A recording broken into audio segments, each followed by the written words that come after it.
Bem-vindos ao Brain Session, podcast do Brain Innovation. Aqui a gente fala sobre inovação, agilidade, novas tecnologias e também sobre a liderança do futuro. Hoje é um dia especial, estou revendo aí amigos do setor, alguns de longa data, outros mais recentes, e a gente vai falar sobre as energias renováveis, né? Se houve uma mudança significativa no modo de consumo, né, do consumidor final, pessoa física ou pessoa jurídica já há mais tempo, é o modo de contratar a sua própria energia, né? A gente fala de uma energia mais limpa, do energia verde, e nós estamos felizes de trabalhar o tema da inovação também nesse setor aqui.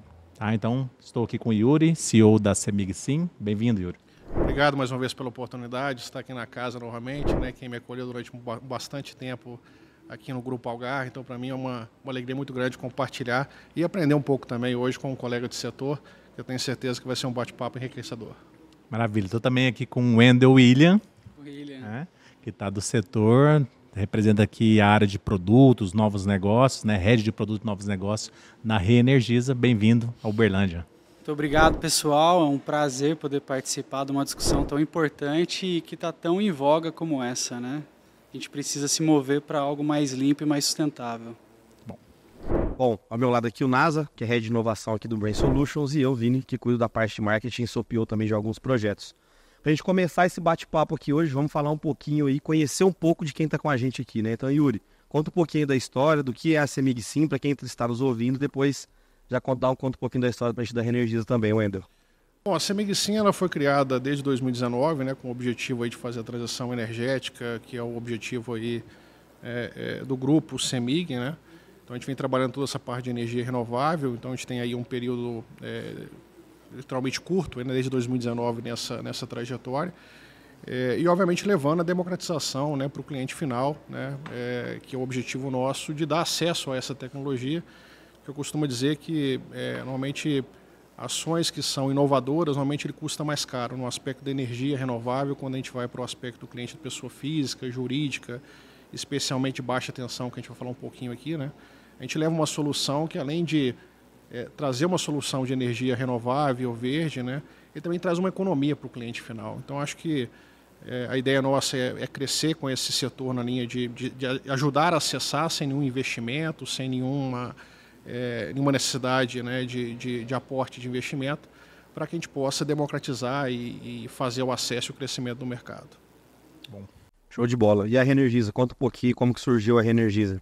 A marca Reenergiza ela é de 2022, então é bastante recente, inclusive mais nova que a CEMIG SIM, mas ela vem já no movimento do Grupo Energisa de criar esse portfólio de soluções no que a gente chama de conceito One Stop Shop. Então, eu poder fornecer energia limpa, renovável, dar o direito ao consumidor de escolha e gerar economia, independente do tamanho que ele é. Então, além disso, agregar um portfólio de serviços também, né, auxiliando ele a construir soluções de energia, como usinas, linhas, manutenção e por aí vai. Então, esse portfólio inteiro é o que a gente abarcou na marca Reenergiza. Show de bola. A gente fala muito hoje sobre energia limpa, energia verde, energia renovável. E aí, como que hoje o usuário final, né, o consumidor B2C hoje, Yuri, consegue? Quais são as opções que ele tem de energia limpa hoje no mercado, caso ele queira trocar a energia tradicional que está dentro da residência dele? Vou comentar um pouquinho sobre baixa tensão, né? A geração distribuída hoje ela é caracterizada por basicamente duas questões, que é a micro GD, que está muito ligado à questão do alto consumo próprio, que é o rooftop, né, que é normalmente, né, o mais comum em residencial e até empresas que querem fazer um investimento e um aporte em energia renovável, e as mini GDs, que são, né, usinas, fazendas e usinas solares, a qual a gente normalmente leva essa opção para o mercado de democratização, tanto a CEMIG SIM quanto a Reenergiza, né, de levar essa opção de associar a um consórcio e desse consórcio usufruir do benefício da energia renovável, né? Então eu diria que é importante dizer também que esses mercados eles são complementares, eles não são substitutivos. Eu venho falando isso bastante, eu particularmente na minha casa eu tenho um alto consumo em cima de rooftop, mas também tenho mini GD, porque nem sempre o espaço que você tem disponível no empreendimento ele é suficiente para o seu alto consumo, né? Então, não são mercados complementares, são mercados complementares, desculpa, não são mercados substitutivos, né? Então, essa linha de energia por assinatura é algo que a gente vem demonstrando para o mercado como uma das opções, que é a questão aí das mini GDs, né, como uma opção de fazer através, né, acessar de forma digital, de forma simples, inovadora, aderir a esse movimento e você ter o benefício sem ter nenhum tipo de investimento, né? Então, isso falando especialmente aí da baixa tensão, obviamente o Wendel tem mais uma amplitude de portfólio mais extensa, né, no aspecto até que ele comentou, né, mas no aspecto de baixa tensão, isso vale para pessoa física, jurídica, né, segmento rural, quer dizer, que abrange todo o setor. O que difere o setor aqui, basicamente, é baixa tensão e média e alta tensão, né? São soluções distintas pelo perfil de consumo de energia, né? Então, uma grande indústria, normalmente, ela é média tensão, que é acessada normalmente pelo mercado livre, né? E a gente tem a baixa tensão, que normalmente são os escritórios dessas indústrias e tal, que ela também tem acesso como opção de também aderir por esse modelo, né? De não fazer investimento de rooftop e passar a ter uma solução também de economia e fazendo a transição energética e renovável. Pode falar, Inasa. Eu queria explorar um pouquinho, né, se o Wendel puder comentar um pouquinho para a gente das outras fontes, né? A gente está falando de baixa tensão, consumo menor das residências ou de estabelecimentos menores. O fotovoltaico domina essa perspectiva, né? O Yuri citou fazendas. Então, em fazendas você já começa a trabalhar combinações de fontes diferentes, né? Então, você vai gerar um fotovoltaico de dia, vai armazenar em baterias como uma opção de ficar off-grid, ou você tem dentro da fazenda alguma particularidade que você pode gerar um biogás, dependendo da função da fazenda, ou biomassa, né? Como trabalhar essa combinação dentro de soluções? Acho que isso tem muito a ver com a pesquisa e desenvolvimento das tecnologias, a combinação de fontes, mas dando acesso também a esse cliente que está um pouco mais deslocado da onde está a transmissão, como que ele pode usufruir dessa energia que também é renovável, também é limpa e, de alguma maneira, ele vai ter uma autossuficiência ali, principalmente da rede, que talvez não passe ali tão perto da sua propriedade. Bom, excelente. Acho que a gente falou um pouco da baixa tensão aqui e é legal entender que além de baixa, média, alta tensão, a gente tem o que é chamado de cliente cativo e o cliente livre. E eu acho que a grande jogada que tem acontecido agora é ter a abertura do mercado, né? Ter mais clientes livres com opção de escolha de fato da energia. Então, quem está no cativo, na baixa tensão, ele pode ter a sua própria geração em casa, como foi colocado pelo Yuri. Caso ele não tenha espaço ou não tenha um capital para investir, você tem as opções de aluguel de cotas de fazenda solar. E esse é um negócio que é bastante interessante, porque ele democratiza o acesso à energia limpa. Antes eu tinha que investir um dinheiro, hoje não, eu consigo acessar isso de uma forma muito mais facilitada.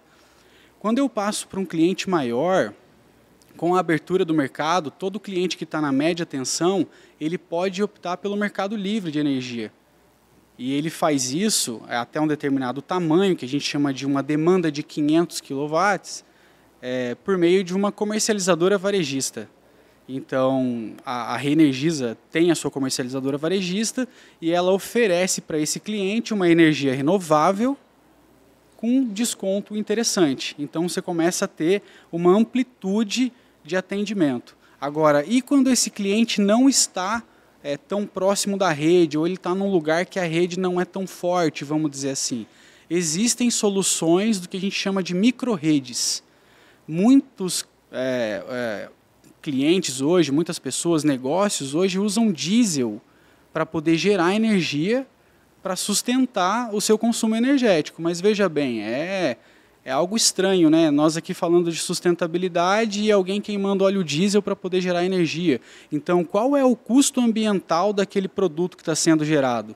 E qual é a alternativa para a gente conseguir deixar esse produto mais verde? E aí vem as micro-redes, que são associações de fontes de energia renovável, haja vista energia solar, Brasil inteiro, ou soluções mais localizadas como o biogás, por exemplo, onde você tem um insumo próximo, associado ou não a baterias, a sistemas de armazenamento, que garantem para esse cliente uma energia limpa, firme, com previsibilidade de custo, porque o diesel, a gente sabe que tem uma variação que não é tão previsível, e além disso, sem machucar o meio ambiente, né?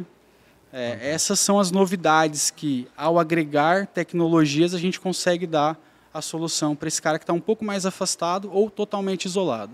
Ele citou um ponto aqui que eu gosto muito, que assim, é a abertura de livre escolha do cliente, né? E a gente tem sempre que pensar em mercados mais maduros e trazer para mercados que eventualmente estão numa linha de estourar a bolha, né? Então, trazendo um pouco a questão de telecom, né? Ela passou por um momento muito parecido também, onde que era concessionárias, era uma escolha só e passa a ter uma abertura de mercado, né? Isso foi muito importante, porque lembrando isso, a competição, ela ajuda a democratizar e inclusive a ter penetração do mercado. Uhum. Quando lá atrás existia uma visão de concessões, né? Normalmente o preço ele tinha um preço um pouquinho mais, né, mais salgado para ter acesso a determinadas soluções e serviços. Quando começa a entrar a competição, você começa a dar acesso para outras classes sociais. Eu digo na questão do varejo, mas também na questão dos micro e pequenas empresas e por aí vai. Então, eu acho que essa questão da abertura do mercado, a gente sempre tem que olhar mercados maduros que já passaram por transições. Telecom é um, banco é outro, né? Eu acho que o maior exemplo de maturidade de ecossistema é financeiro. Sim. Todos os bancos são concorrentes, clientes e parceiros ao mesmo tempo, né? Então, e no final, o cliente que escolhe aonde que ele quer, né? Ele não precisa mais ter essa opção. Quando a gente vai para a linha de energia, é muito comum essa livre, né, maturidade de escolha está mais na Europa, né? Isso já está há bastante tempo lá, isso até por uma questão de necessidade, contexto e tudo mais. Mas eu acho que nós juntos do setor, temos que inclusive mostrar a educação ao mercado. O que é essa opção de energia por assinatura? Como é que funciona, né? E eu costumo dizer que assim, o mercado está muito pouco penetrado, né? Tem pouca gente que conhece ainda dessa opção. E é uma opção que, como mencionado, né, ela é de fácil acesso e reduz o custo para o cliente final. Então, eu acho que essa questão da abertura do mercado, para mim, eu acho que isso, no final, isso traz um nível de maturidade e de oportunidade, né, pensando no cliente e não no consumidor, né? Nós estamos saindo do papel de consumidor para cliente, né? Fazendo uma analogia aqui, que ele não tinha escolha e passa a ter escolha, né? Então, eu acho que é extremamente importante o que o Wendel trouxe aqui, da livre escolha. O Yuri comentando da gente poder escolher a energia, falou da Europa. Eu fiz intercâmbio, estudei lá e tal. Isso foi em 2013, eu morei na França. E eu tive que alugar um apartamento para morar lá. E com isso eu precisava contratar energia. E aí eu achei muito estranho, né? Porque aqui você tem aquele fornecedor, aquela concessionária. E lá não, naquele momento, já pela internet, eu consegui escolher quem seria o meu fornecedor de energia. Então é um caminho que tem uma expectativa de que o Brasil trilhe, não é simples, exige uma estrutura regulatória bastante robusta e, de fato, a gente precisa observar os mercados mais maduros, mas é algo que está em pauta, acredito que para o médio e longo prazo acontecer, mas a gente já vê que tem se tornado uma realidade para os consumidores, os clientes, na verdade, né, da média tensão. Agora podem ser essa evolução regulatória, né, isso só para não furar muito aqui e estender, né, ela é fundamental, porque quem está fornecendo esse tipo de serviço para o cliente final, normalmente são investimentos, é muito intensivo em capital. Então você tem que ter uma certa previsibilidade, né? São projetos que são montados com 10 anos, 8 anos de payback, quer dizer, para você fazer um movimento desse, né, com uma estabilidade regulatória, né, eu tenho interpretado e tenho visto o mercado, e estamos nos unindo no mercado para trabalhar para uma visão de maturidade regulatória. Eu acho que todos os setores, inclusive o telecom, passou por isso durante um tempo, aonde que depois foi se acomodando e ali deu a opção para todo mundo, né? E no final, né, e aí o Wendel conhece bastante, que a cadeira dele é responsável pela parte de produtos, né, começa a sair da linha de commodity para a linha de diferenciação. Quer dizer, eu acho que o posicionamento por price, né, para o cliente, né, ser uma escolha mais barata, isso tem cliente que escolhe por isso, né? Uhum. Mas será que é só isso? Será que a gente vai cobrir o mercado inteiro, né, numa visão somente por escolha de preço, né? Então, foi assim que foi surgido os SVAs, né, e outras oportunidades mais em várias indústrias, né? Então, acho que o caminho no final todo mundo ganha, né? Eu acho que o ecossistema como um todo ganha e o cliente final, que eu acho que é o mais importante, que é o rei da história, que ele tem que ganhar com isso. Olha como que a conversa flui. Quando começou o podcast, tudo muito novo, eu não sabia como é que ia ser a dinâmica, estava ali um pouco aflito, mas eu escuto o Yuri falando, eu vou conectando algumas coisas na cabeça e é mágico. Então, você estava comentando sobre agora o cliente, né, o poder que ele tem de escolha e como a gente consegue abrir para ele as oportunidades. E isso vai muito com o que ele está disposto e o que ele precisa, o que a gente chama de job to be done. Né? O que ele precisa, o que a gente precisa resolver para ele. E existem perfis de clientes que de fato escolhem preço. Né? E é normal, é natural. Mas trabalhando com produtos, a gente promove algumas pesquisas para entender com o cliente se ele estaria disposto a pagar um pouco a mais mediante um valor que eu entrego para ele. E tem.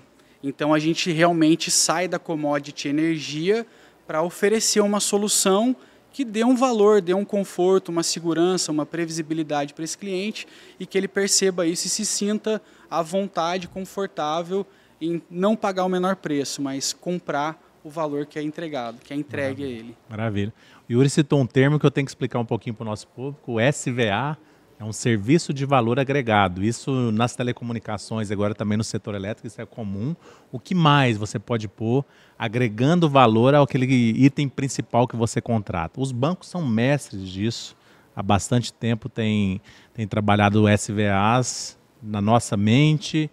E aí é o cartão, e aí é o seguro-saúde, é o seguro automóvel, é outras coisas além do item principal, que é a conta corrente, seja ele poupança ou corrente, e ali vai o arcabouço de produto, né?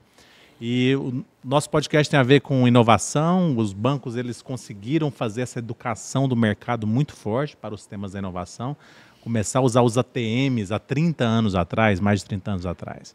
Mas ainda hoje, né? O ATM também, né? ATM é o isso. Caixa eletrônico ali. Isso, o caixa eletrônico há mais de 30 anos atrás, explicando como usar.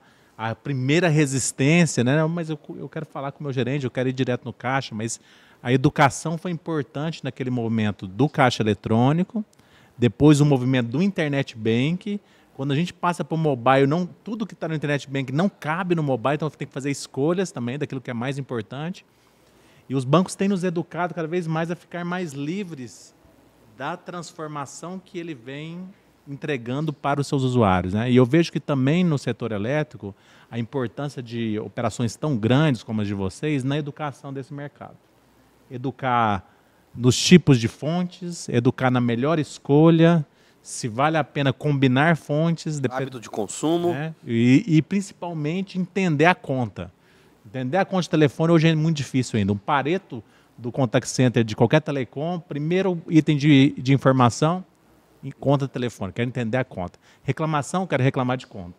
Então, como entender isso? Né? O papel que a indústria tem para educar o mercado, seja para ele aderir às novas fontes e depois para simplificar o dia a dia. Né? Porque eu estou gerando autoconsumo remoto em alguma planta compartilhada, mas eu tenho que pagar parte na conta, tenho que pagar parte para alguém. Né? Como vocês enxergam assim, o papel da indústria como um papel de educação? Isso tem um aspecto, que a gente está falando um pouquinho de evolução até regulatória, né? Tem coisas que a gente consegue fazer para facilitar na visão, né, do cliente, e tem coisas que a gente tem que conviver e ir evoluindo e incentivar para a coisa cada vez mais tomar uma direção mais simples para o cliente, né? Porque eu acho que no final, né, quanto mais simples for para o cliente dele entender, mais transparente e mais justo né? Seja para ele perceber o valor no serviço que está sendo entregue, né? Ou até mesmo para a questão da gente entregar aquilo que a gente promete, né? Acho que a gente sempre fala isso de vamos assegurar de entregar aquilo que foi vendido, as condições e tal. Mas há uma complexidade, sim. Eu acho que tem alguns players que estão fazendo, né, uma junção de uma modelagem um pouco diferente, mais ousada. Outros estão fazendo de forma segmentada. No caso da SimGSim ainda ela é uma conta segmentada. E o que acontece é que a distribuidora ela tem, né, toda a questão das taxas delas públicas, as taxas de tarifas básicas, normalmente ela é cobrada pela concessionária local, né? No caso da Energisa, a Energisa na região onde que tem a concessão, do lado da CEMIG e a CEMIG, né? E é um desafio, sim. A gente tem trabalhado um pouco nesse tema, porque às vezes é um pouco confuso para o cliente entender, né? Ele não sabe qual conta que ele tem que pagar, né? Se ele paga uma, não paga outra, se paga as duas, né? Mas é um ponto que a gente tem que trabalhar, né? Eu acho que ainda nós estamos um passo atrás disso, viu, Onasa, a respeito desse movimento. Mas o setor, né, tive hoje recentemente aí com a BGD, está todo o setor unido para a gente tentar simplificar. E eu, obviamente, né, faço parte, né, eu tento compartilhar aqui um pouco dessa visão, da gente facilitar para o cliente final. Porque Pensando no varejo, né, quando a gente vai para uma linha de gerar uma economia, né, de opção de energia renovável, a gente acaba aumentando o wallet share do cliente, né, que é a carteira do cliente, o poder de consumo do cliente, né? E muitas vezes ele pode subsidiar isso num upgrade de banda larga, como é o caso que a Algar Telecom vem fazendo com a Energisa, né, para fazer cross-selling, upselling, uma série de questões. Ou seja, para o cliente fazer a opção daquela economia para contratar um Netflix, contratar um Spotify, contratar alguma coisa, quer dizer, ele gastar o mesmo que ele consumia durante anos, mas realocando o recurso dele para aquilo que gere valor para ele percebido, né? Então, eu acho que a linha de produtos ele passa por uma curva de maturidade, muito parecido com outros setores, né? A gente está no caminho, ainda não está no fim, né? E o meu compromisso aqui com o setor, né, que eu venho conversando, é da gente se unir para a gente fazer esse movimento de levar melhor né, transparência para o cliente e maior simplicidade, não só na conta, mas em demais serviços, né? Fantástico. Acho que tem a ver com a experiência do cliente. Exatamente. Né? Quanto mais simples, mais fácil dele entender o valor que ele está recebendo, você tem uma jornada sem atrito, né? O que a gente fala quando vai olhar para produto, processo, tirar o atrito das coisas. E como você comentou, a gente trabalha dentro de um framework que tem regras pré-estabelecidas e que a gente precisa seguir. Ao mesmo passo que, nos unindo, a gente consegue direcionar para uma forma mais adequada e que o cliente consiga perceber esse valor. Seja uma conta só, duas, a gente precisa respeitar a regra do jogo. Então, a gente estava comentando de cenário regulatório.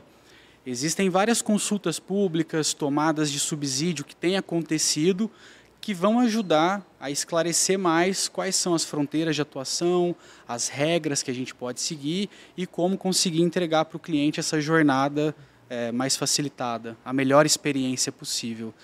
E nosso papel é guiá-lo na jornada da energia. O cliente ele não tem responsabilidade ou a necessidade de conhecer esse ecossistema que é complicado. Então ele tem que contar conosco para que, olha, eu preciso de uma solução. E eu sou o parceiro que vou te entregar a melhor solução para o teu caso. E se em algum momento houver uma solução mais adequada, eu tenho que te dizer, porque eu quero reter esse cliente comigo. Então isso movimenta o setor. Nunca foi assim. É um setor centenário que tinha um modus operandi bastante... vamos dizer assim, fechado, engessado, né? E agora com toda essa mudança, os players entrando, a gente precisa se movimentar e aí entra a concorrência. A gente fala que não tem concorrência porque tem espaço para todo mundo. Nós somos aí 200 e tantos milhões de brasileiros, mais de 80 milhões de unidades consumidoras. Veja só, tem espaço para todo mundo trabalhar, mas é importante que a gente consiga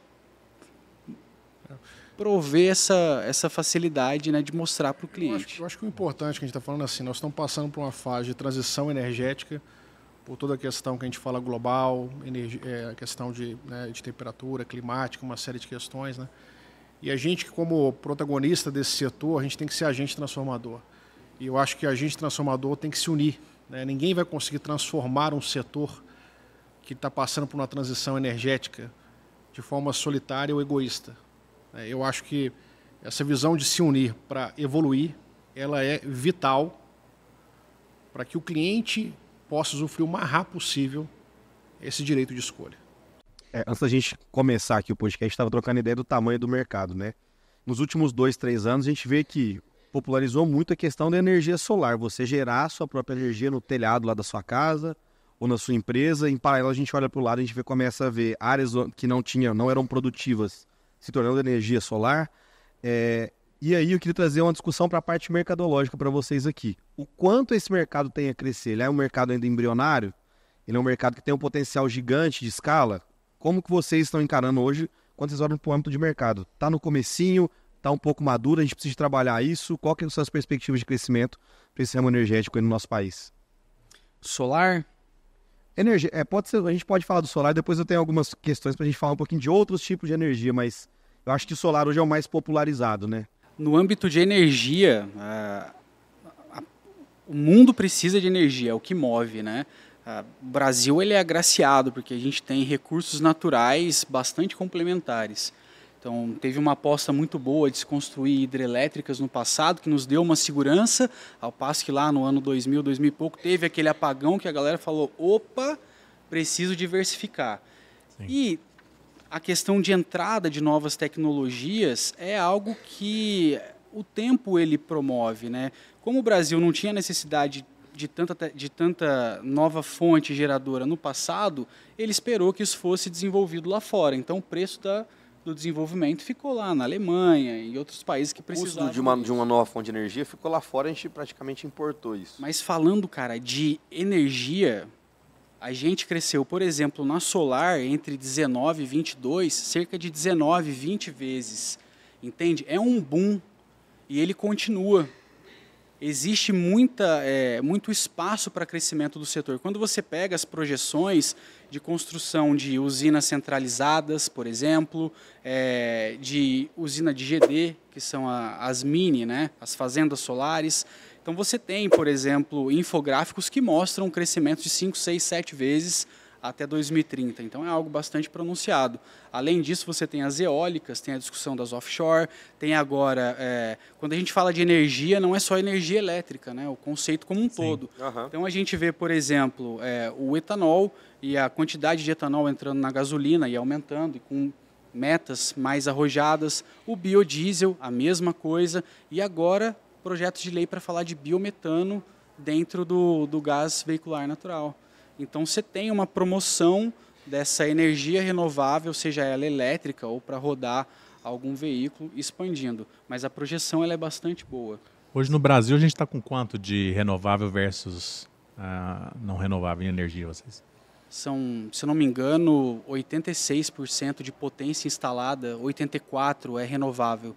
Eu tenho esse número, mas eu esqueci. O que é engraçado é que a gente está na casa dos 80 e alguma coisa e o mundo está em 35%.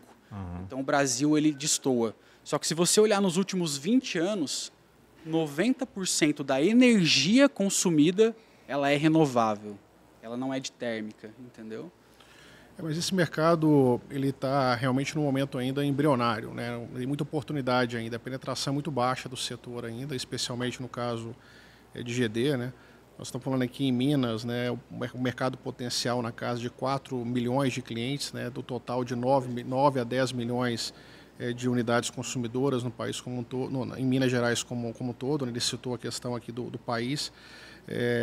E obviamente assim, a penetração ainda está muito baixa, né? Então, só para trazer um dado, em termos de oportunidade de oferecer no mercado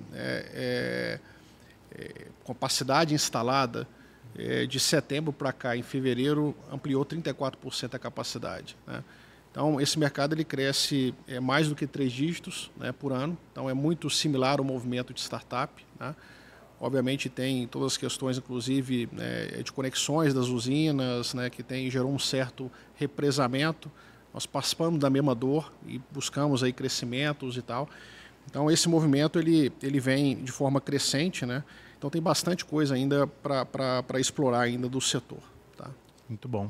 O Yuri comenta um pouquinho do crescimento das startups. A gente trabalha bastante aqui com startup, a gente tem uma iniciativa de Venture Builder junto com a Algar Telecom. E se vocês quiserem conhecer um pouquinho mais sobre isso, é só clicar nesse link aqui, vai direto para o site da Algar Telecom Venture Builder para conhecer um pouco do conceito. Grandes corporações sempre tiveram um modelo de venture capital, então a família ali, o family office, ou a própria corporação, ela passa a investir de forma oportunística em startups. Um movimento que o Grupo Algar fez no passado, entrando no setor de energia, foi investir na Alsol, energias renováveis, que depois foi vendida há 5, 7 anos atrás para o Grupo Energisa, 2019. E essa é uma aposta estratégica.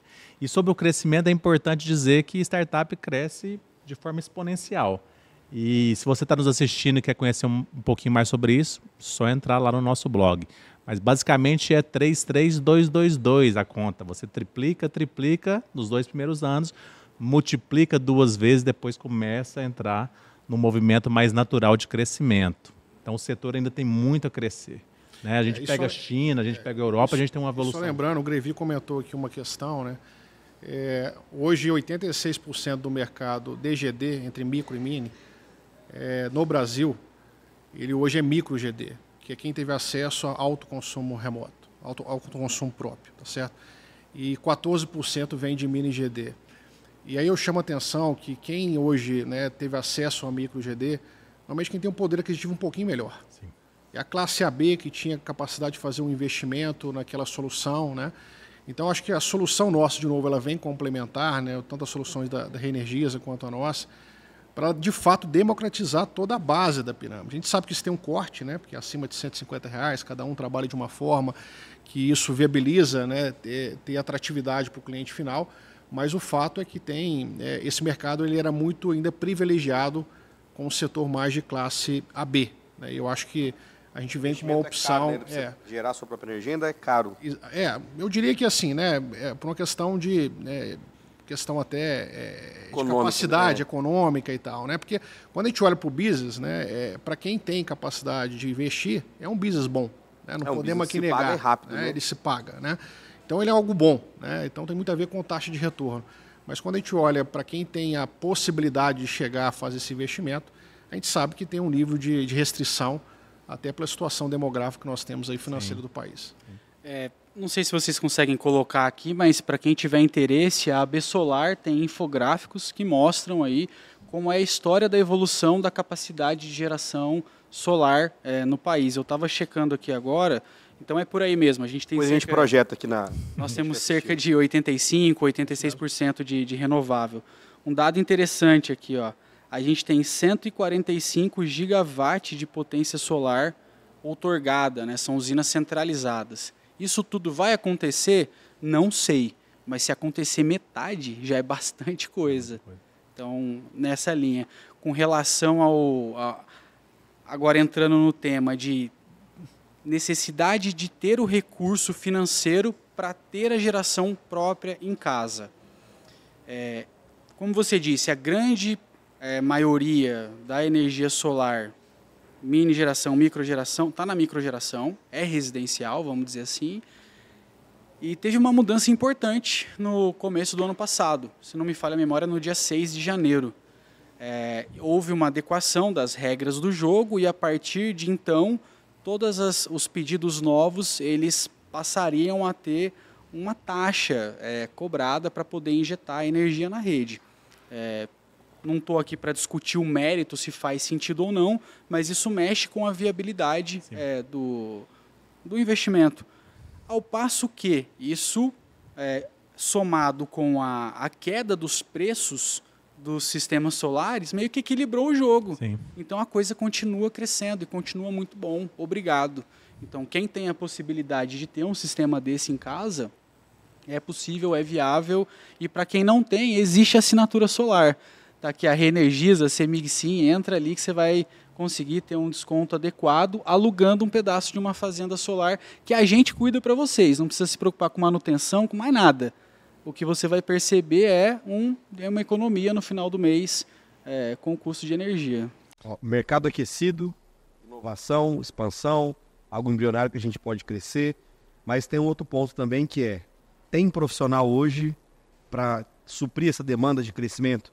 Porque a gente olha para alguns mercados e fala, cara, daqui não tem recurso, não tem gente para trabalhar, estamos com dificuldade de contratar, nós não estamos conseguindo expandir, não estamos conseguindo implantar. Às vezes eu seguro meu crescimento porque eu não consigo executar tudo que tem de demanda hoje no mercado, por ser algo em expansão. Como que está?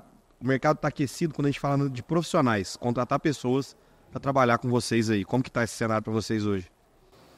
Acho que a grande mudança do jogo aqui é a questão do marketing, né? Antes na energia não tinha isso.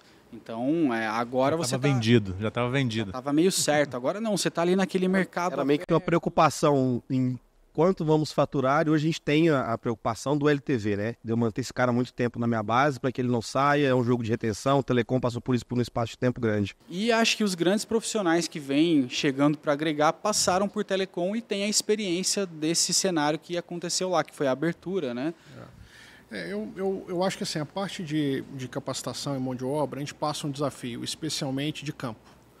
Eu acho que a gente tem uma situação de formação do setor, igual a gente fala da educação, né, do cliente ter a opção da energia renovável.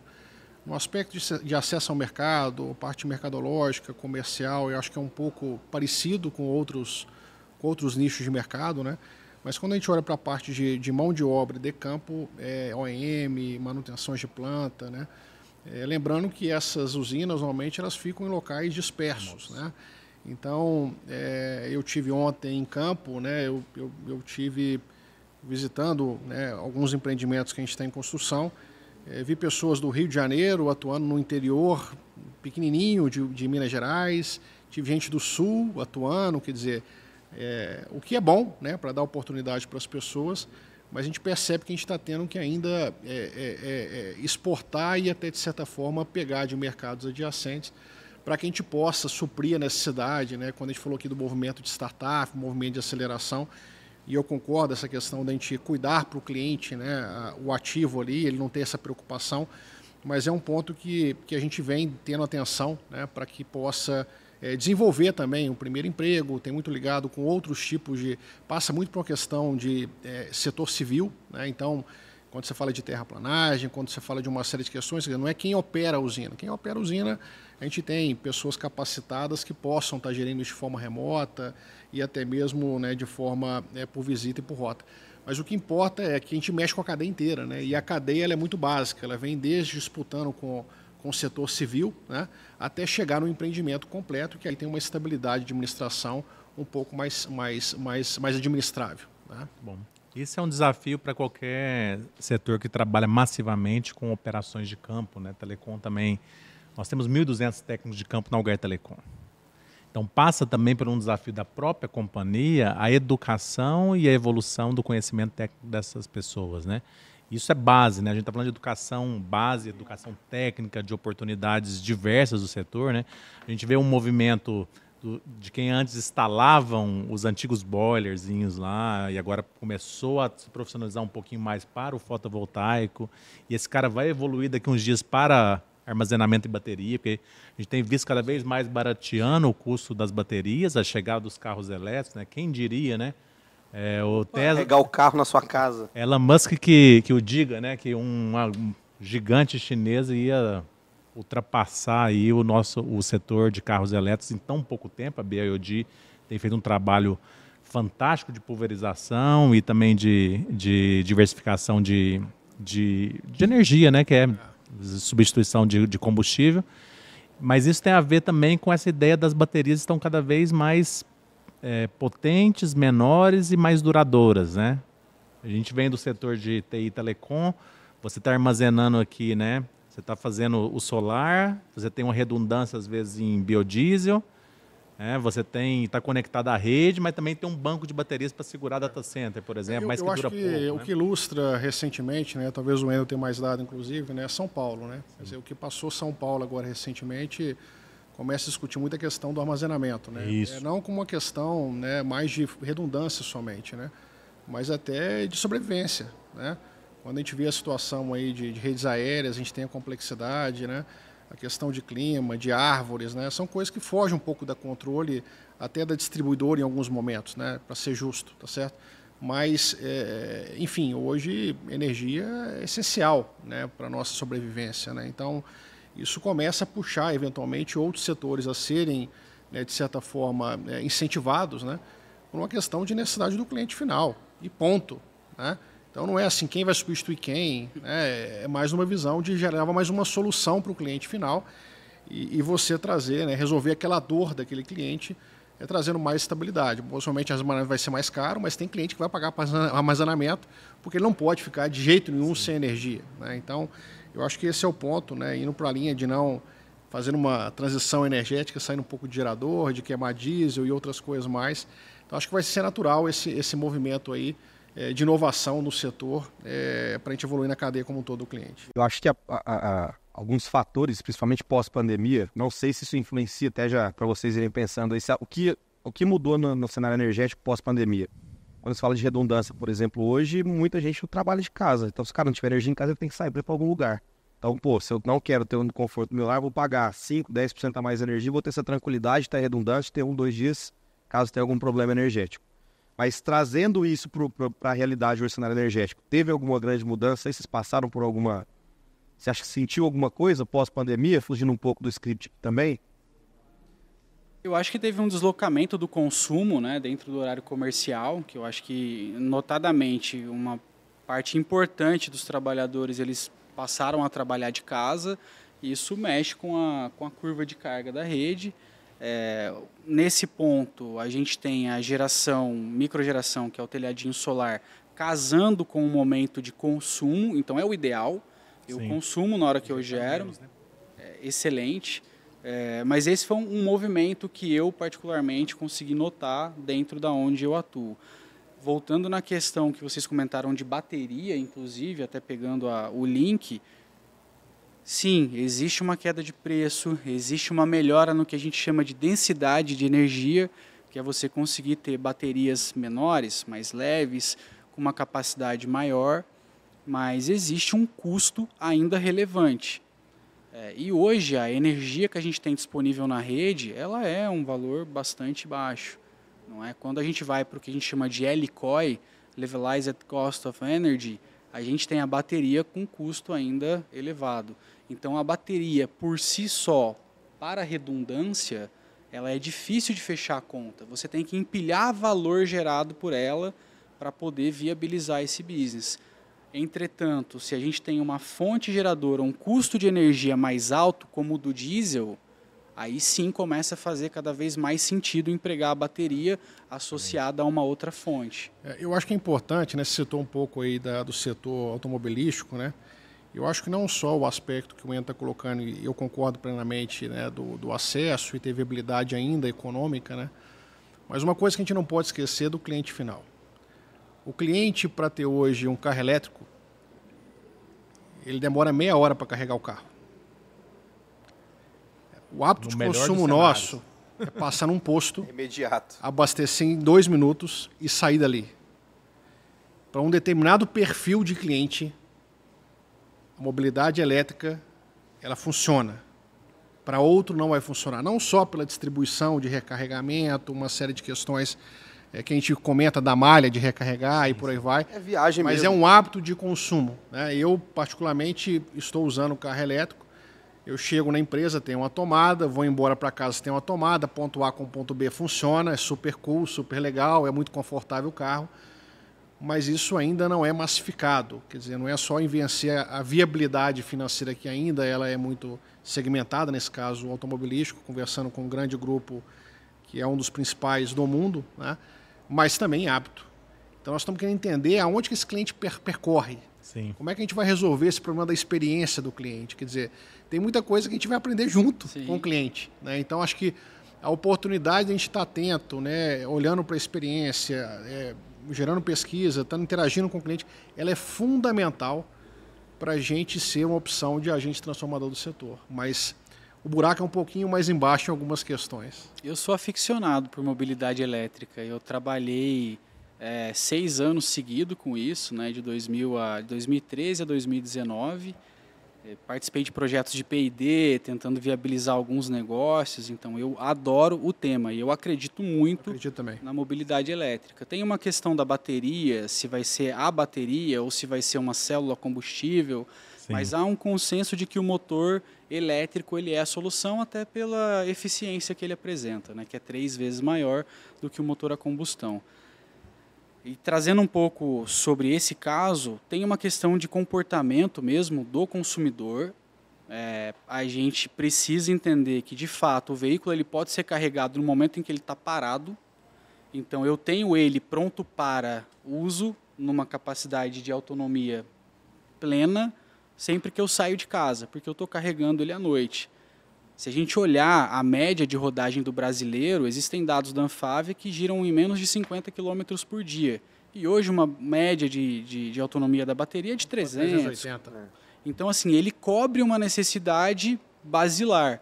Mas existe ainda o que a gente chama de range anxiety, que é o cara que quer se deslocar num percurso maior, ele vai precisar de postos de abastecimento. E isso, naturalmente, vai se tornar um mercado à medida que a gente tem a entrada de veículos elétricos num preço mais competitivo. A gente havia feito um TCO, um Total Cost of Ownership, que ele mede a viabilidade entre 2 produtos ali, comparativa, e o veículo elétrico ali em 2017, ele só era viável no preço que ele estava, quando a gente comparava um similar à combustão, se ele fosse massivamente utilizado, com um valor de manutenção que a gente acreditava ser mais baixo e com o custo da energia. Então ele conseguia chegar num break-even, se encontrar em 5 anos, mas em determinadas condições.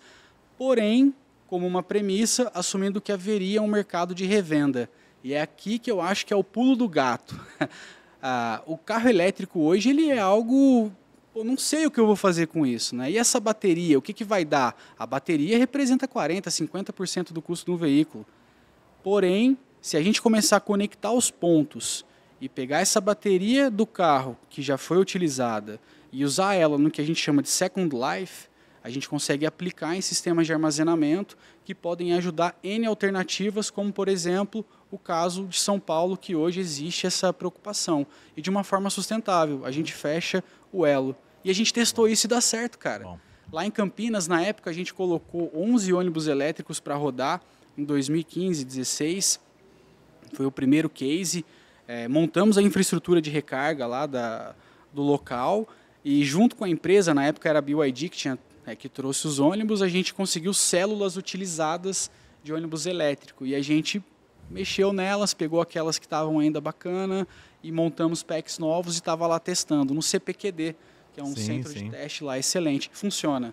O ponto é esse, funciona. É possível combinar as coisas. Muito bom. Você está vendo que o Wendel já está dando show sobre o P&D, né? O famoso P&D da inovação. Então, se você quiser conhecer um pouquinho mais sobre isso, o CPQD com certeza é um dos laboratórios mais robustos que nós temos aqui. Fica em Campinas, atua tanto no setor de telecomunicações, quanto de energia, quanto de mobilidade.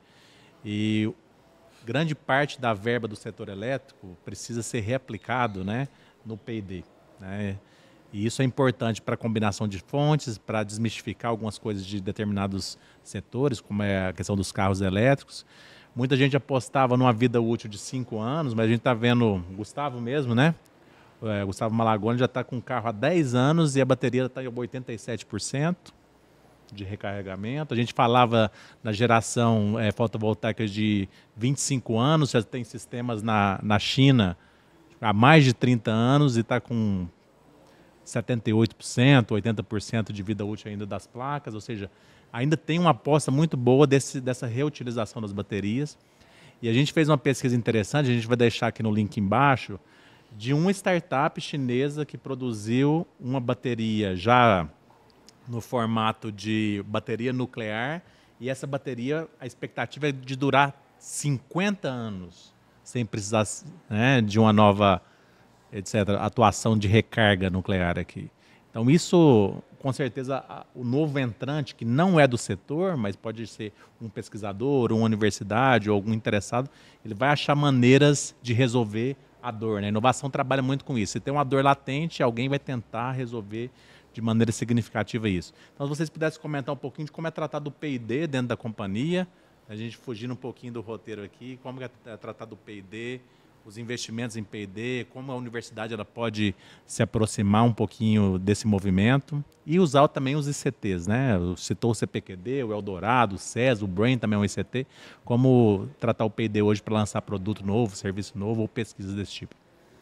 Bom, o P&D, como você disse, é uma dádiva, né? A gente tem revertido um pequeno percentual ali da receita operacional líquida das distribuidoras e geradoras também para investimento em pesquisa e inovação.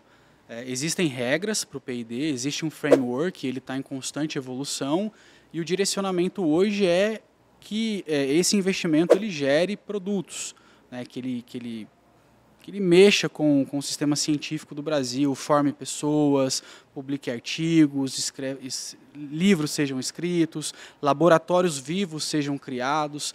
Então, esse recurso ele é utilizado tendo em vista os desafios que a distribuidora tem ou a geradora tem. E os desafios eles são atacados, vamos dizer dessa forma, a partir de RISES, que é uma rede de inovação do setor elétrico, onde se unem diversos atores ali, como ICTs, universidades, agentes da indústria, nessa visão de se ter uma cadeia que maximize a chance, a possibilidade de se ter um produto ao fim. E existem temas estratégicos, o próprio regulador ele direciona para temas estratégicos. Eu me lembro porque eu participei de 3 deles na última década, aí, que foi de energia solar, armazenamento de energia em 2017, acho que energia solar foi 2012, armazenamento de energia em 2017 e mobilidade elétrica em 2019. E pasme, nos últimos 2 foram mais de R$500 bilhão de projetos pré-aprovados para desenvolver tecnologia no Brasil, soluções no Brasil. E a gente vai colher muitos frutos, por exemplo, da mobilidade elétrica nesses anos que os projetos estão acabando, como a gente já colheu do armazenamento de energia. Tem alguns cases reais, posso contar para vocês depois aqui, até para deixar o Yuri comentar um pouco sobre o tema, mas o P&D ele é uma alavanca para desenvolvimento, de fato, do setor elétrico. Bom. A gente tem hoje algumas vertentes, né? Eu vou falar um pouquinho mais pela CEMIG sim, mas só dando uma passada sobre a ótica da distribuidora, né? Ela sim tem uma verba de P&D, né? No caso da CEMIG tem Nova Lab, enfim, tem uma série de questões que ela é pública, inclusive, ela publica quais são as dores, o que ela quer, né, direcionar uma determinada pesquisa. E lá existe um processo todo transparente de como se candidatar, de como participar, de como colaborar, e muito conectado ao que você já conhece, ao ecossistema de inovação como um todo. Então não existe nenhuma avenida diferente disso, né? O que a gente vem trabalhando com a CEMIG sim, né, muito na linha que a Energisa também está fazendo, é olhando mais para a visão do cliente final e levar mais soluções, né? Eu acho que a gente, no caso da CEMIG sim, a gente está muito na linha da commodity ainda, nós temos uma grande responsabilidade de evoluir. Eu acho que a Energisa tem grandes cases, legais cases, já demonstrando esse movimento, né? O que para o setor eu falo que na livre escolha vai ser importante, que vai mais agregar para o cliente final, tá certo? Então, uma das coisas que eu venho falando muito, e aí eu conversei contigo também, Nasa, é a disciplina e a inovação, quer dizer, o espectro ele é muito grande, né? Então, assim, quais são os mega trends que nós vamos estar atuando, quais são os segmentos que vai estar atuando, quais são as verticais, né? E nós fizemos um retrofit recente, muito para colocar disciplina e né, reduzir um pouco o espectro para a gente, de fato, ir para uma linha de jornada de desenvolvimento de inovação, né? Tem muita coisa que participou do P&D, um case que eu posso citar aqui que já ocorreu, né? Tem vários cases legais, um deles que a gente está escalando agora, que são as usinas flutuantes, quer dizer, ter usina sobre o espelho d'água, quer dizer, isso é um negócio que partiu do P&D, foi feita uma usina flutuante de 1 megawatt pico, e hoje nós estamos escalando agora para 350, quer dizer, é algo que lá atrás a gente fez e agora tomou uma amplitude, né? E existem vários benefícios, que não é só colocar na água, né? A questão da reflexão, né, a questão do calor, a questão de uma série de questões, né, OEM, né, uma série de questões que pode facilitar, né, o aspecto, né, econômico, apesar de ser ainda mais caro do que talvez uma questão terrestre, né, mas ela tem outros benefícios no TCO, como foi comentado aqui, né. Então, tem muita coisa legal que ela acontece nesses direcionamentos e eu concordo com ele. A gente está começando a usufruir de algumas coisas que testamos lá atrás, escalando agora, né. Então, esse empreendimento que nós estamos fazendo agora em Três Marias é um empreendimento grande, um empreendimento, né, bastante, né, no aspecto, ele ocupa pouca a margem, né, e o interessante, ele usa a margem de segurança da represa, quer dizer, onde que já não poderia ter nenhum tipo de acesso Sim. do cliente final, porque é uma área de segurança ambiental, segurança do trabalho, uma série de questões. Então, ela é uma usina inovadora, relativamente, quando você olha, é pequenininho, porque Três Marias é um mundo, então não chega nem a 1%, tá certo? E usando, né, buscando uma nova utilidade para aquilo que eventualmente, né, só passava água, né? Então, eu acho isso genial, quer dizer, como é que você consegue criar utilidades sobre o mesmo contexto, né? E aí, só para finalizar, a gente também tem agora que nós estamos desenvolvendo junto com a EPAMIG, que é uma usina fotovoltaica com agro embaixo, né? O que a gente consegue cultivar de baixo para usufruir do solo, né? E tentar dar uma outra utilização para o solo, quer dizer, fazer 2 em 1, né? Como é que eu consigo energia, fazer geração de energia e ao mesmo tempo o cultivo de uma cooperativa local, né? Fantástico. E aí qual tipo de produção que aguenta naquela condição, né? Então nós estamos estudando agora com algumas empresas focadas em agronegócio, algumas alternativas de cultivo, que é um teste, pode ser uma brincadeira, uma loucura, mas se esse negócio der certo, isso pode virar uma modelagem de negócio para frente. Então, o P&D ele serve âncora para muita oportunidade de escalar no futuro. Bom. Para contextualizar, P&D, pesquisa e desenvolvimento. Se você hoje não sabe como começar esse P&D, o link aqui embaixo desse vídeo do YouTube, dentro das plataformas de streaming também tem um link. Você pode pedir para que um consultor nosso do Brain Solutions entre em contato com você para mostrar como que o Brain pode ajudar você, igual a gente ajudou outras empresas também, com projetos de pesquisa e desenvolvimento. NASA. Muito bom, gente. O P&D serve para isso, né? Testar coisas novas. Nós temos fazenda aqui no Grupo Algarve e Algar Farm. Quem sabe um projeto aí em conjunto nessa área, né? Legal. Tem umas plantinhas que são rasteiras, né? Que gostam de sombra, que aguenta temperaturas, então bastante interessante. Eu sei que o Gustavo ele é um inventor, né? Sim. É o chefe do Endo aqui, que é o grande homem do P&D aqui da Reenergiza, e ele tem feito coisas até aqui na própria fazenda da família. Se você puder contar um pouquinho aí? Gustavo Malagoli Buiatti, esse cara é genial. Ele tem uma fazenda própria e ele está fazendo algumas experiências ali. Por exemplo, ele fez um sistema solar usando estrutura de madeira e embaixo, se não me falha a memória, ele colocou um galinheiro, por exemplo. Ele fez uma sombra. Ele está fazendo gado também, está fazendo a parte de Curral. gado também. Rural também. Genial. Ele fez um lago na propriedade dele, que é mais elevada, e ele está com uma visão de usina reversível, que é algo que foi amplamente discutido, é muito usado, por exemplo, na Suíça, onde você tem desníveis elevados. Então, está funcionando, eu vi e está funcionando. Né? E, aliás, fica um salve aí para ele, um grande abraço, um amigo, né, que a gente tem um grande zelo aí. Então, Gustavo, um grande abraço para você, viu? Tem a oportunidade de estar aqui, o Wendel aqui compartilhando conosco, mas deixar um grande abraço para você. Gustavo é o cara. Muito bom. Tive a oportunidade de trabalhar com o Gustavo durante 2 anos, quando a Algar fez o investimento na Alsol. Né? Profissionalizamos a Alsol para que ela pudesse ganhar força, né, para ir para o mercado. E, com certeza, o pulso forte do Gustavo, a sua mente brilhante e o jeito de lidar com as pessoas fez com que a gente chegou até aqui, né? Isso é muito bom. E queria, já para finalizar, o tempo voa, já passamos mais de 1 hora, que vocês pudessem falar de alguma aposta. Tem alguma fonte renovável que as pessoas ainda não conhecem tão bem ou que não está tão popular que vocês apostariam para o futuro? A gente falava muito da eólica, principalmente no Norte e Nordeste. Depois a gente começou a falar de biogás, biomassa e agora armazenamento. Qual aposta, né? Se você fosse pensar na mega tendência do futuro, olhar para 10 anos para frente, em que você apostaria?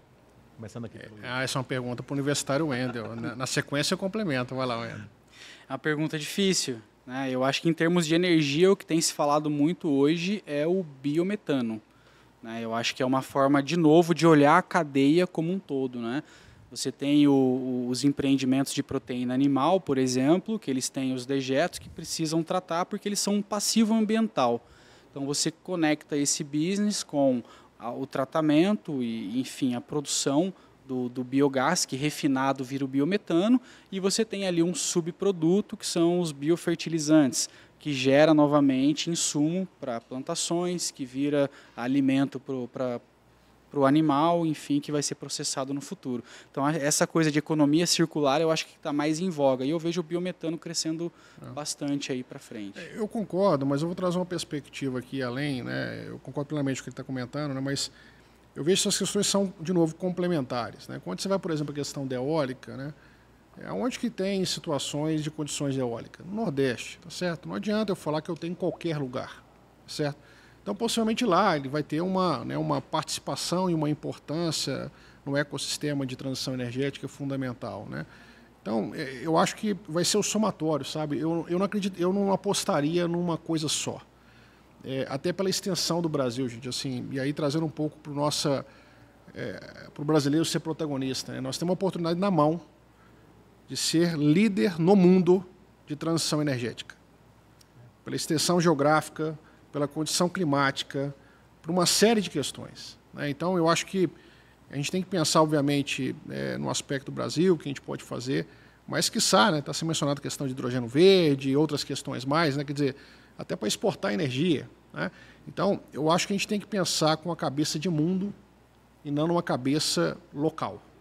Eu acho que, e aí vai ser um pouco complementar, não vai ter uma uma aposta única. Se souber e tiver, a gente pode fazer a fé, né? Para ver se a gente ganha na Mega Sena ou acerta. Mas é muito volátil, né? A tecnologia ela é muito rápida nesse negócio. Então, eu acho que a grande questão é como é que a gente fica antenado e próximo do que está acontecendo, para a gente, de novo, se colocar como protagonista, não como passageiro, porque eu acho que esse é o grande momento que o mercado espera. Muito bom. Eu gostei da... Bom, o Yuri roubou na resposta aqui. Eu achei que era uma só, mas eu concordo muito. Acho que é complementar, né? A gente tem N possibilidades e eu concordo bastante com o que você falou. E digo mais, é uma foto que talvez nem todos conheçam, mas vocês sabiam que existem mais de 1 milhão de pessoas que não têm acesso ao serviço público de energia no Brasil? E elas estão geralmente localizadas em regiões mais longes, isoladas, que a gente chama, né? Então, como que a gente consegue levar uma energia renovável para essa população? Além disso, existem pessoas que são atendidas, mas por fontes térmicas, 100%. Então, você tem cerca de 1,5 milhão de pessoas a 2 milhões que são atendidos por usinas térmicas. Enquanto o Brasil, a rede que está conectada no sistema de transmissão, que consegue levar esses recursos do eólico, do Nordeste, do solar do Brasil inteiro, das hidrelétricas, e entregar os 90% de energia limpa na média dos últimos 20 anos, esse cara ele tem 100% de óleo diesel sendo queimado. Pode ser que tenha biodiesel, pode ter um gás natural ali, mas é uma fonte muito mais poluente do que os demais têm acesso. Então existe aí um trabalho para descarbonizar esses setores e acho que essa é uma missão que a gente aqui da Reenergiza está bastante forte. Eu acho que vai ser uma grande mudança de chave aí no futuro. Muito bom. O ESG, ele também acontece no dia a dia, nos desafios e numa extensão do Brasil como temos, os desafios ainda são maiores. Se vocês quiserem conhecer um pouquinho do que a gente fez lá na Fazenda Pacajá, a gente tem bons projetos de ESG ligado principalmente ao social e levamos energia elétrica pela primeira vez renovável, levou internet agora com satélites de baixa órbita e toda a economia circular ali usando biometano, que foi comentado aqui. Então, primeiramente, né, muito obrigado de novo pela presença de vocês. Estamos felizes aqui com esse debate. E se você quiser conhecer um pouquinho mais, né, da história da CEMIG SIM e da Reenergiza, nós vamos deixar os links aqui embaixo para vocês acessarem. E fala um pouquinho aí de como as pessoas podem te achar, Yuri, no LinkedIn, né, e o Wendel também. Não, primeiro agradecer pela oportunidade, o NASA, Grevi, né, o Wendel ter compartilhado, né, esse é um momento de aprendizado, sempre é um momento de aprendizado, né, então para mim sempre é um prazer estar aqui, então se vocês, né, contem conosco aí nessa jornada do setor de energia, né, quem quiser me achar aí no LinkedIn é Yuri Mendonça, né, fica de fácil acesso, né, e o site nosso, que é o que você já citou, vai estar colocado aí no rodapé para que vocês possam acessar e ver todas as soluções que lá se tem disponível, né, para que vocês façam parte da transição energética, né, que juntos seremos mais fortes, né, e eu acredito bastante aqui, junto com a Reenergiza, da nossa importância, do nosso papel de levar para a sociedade, né, muito alinhado até com o pacto que Minas Gerais fez, do Race to Zero, né, uma série de questões, para que a gente possa ter um planeta, né, um pouco mais sustentável, que eu acho que a gente sempre vive pensando nas gerações que estão por vir, não pela nossa geração. Eu acho que a grande riqueza disso, que a nossa já está resolvida, né? Mas quem está por vir a gente não sabe. Então, eu acho que isso antigamente era visto muito como um aspecto, né, que era uma promessa e virou uma realidade. Todo mundo está vendo aí nos jornais o que está acontecendo, né? Então, venham conosco nessa jornada e contem aí com a Reenergiza, com a CEMIG SIM, com o setor, para ajudar e contribuir nessa transição energética. Bom, eu não sou uma pessoa de muitas redes sociais, mas vocês conseguem me achar no LinkedIn, é o Wendel Teixeira. E o nosso portfólio, né, da Reenergiza está disponível em reenergiza.com.br. Como eu disse, a gente tem um portfólio de energia limpa para todos os segmentos de clientes. A gente tem um produto de descarbonização que são certificados verdes, como crédito de carbono, AIREC, agora o biometano, biofertilizante, os serviços de valor agregado, como a gente já falou, dando destaque aí para o OEM solar, como se disse, é uma necessidade de se ter um público preparado e a gente oferta o que é aplicado nos nossos mais de 360 megawatt-pico de GD a gente oferta para o mercado, assim como a gente está entrando agora mais perto na mobilidade elétrica, tem um eletroposto aqui do lado. Teve um boom aí nos últimos 3 meses de uso que casa com o crescimento da frota. E é isso, pessoal. Foi um prazer estar aqui, poder conhecer o Yuri e vocês também do Brain. Espero que a gente troque mais ideias aí daqui para frente. Bom, obrigado a todo mundo por mais esse episódio. Para você que está vendo esse vídeo aqui no YouTube, se inscreva no canal, se está em alguma plataforma de streaming. Também começa a seguir para os próximos episódios. A gente tem episódios a cada 15 dias aqui no Brain Sessions. É um prazer ter vocês com a gente aqui. Todas as informações sobre o Brain Solution, Brain Consult, CEMIG Sim, Energisa também está aqui na descrição desse vídeo. E até o próximo episódio. Obrigado, gente. Tchau, tchau. Valeu, gente. Valeu, moçada.